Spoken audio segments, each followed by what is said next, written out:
Two children found in an Escambia County home in deplorable conditions, now being evaluated at Sacred Heart Hospital. 29-year-old Joshua Stanley was arrested yesterday after deputies responded to a report of a possible drug overdose. The two children were in heavily soiled diapers. Deputies say their hands and feet were so cold they were blue. Stanley is now facing child neglect charges. Channel 3's David Gonzalez talked with neighbors tonight. Joe Palazzo has lived on Gale Drive in Brownsville for the last 11 years.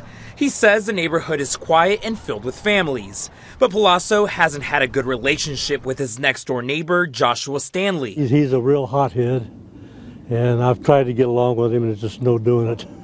Just no way. He just, everything's his way, and you'll hear him out here 2, 3 o'clock in the morning screaming and yelling. Palazzo didn't even know there were kids in the home until about a month ago. Yeah, but when I seen the kid, he was looking out that window there.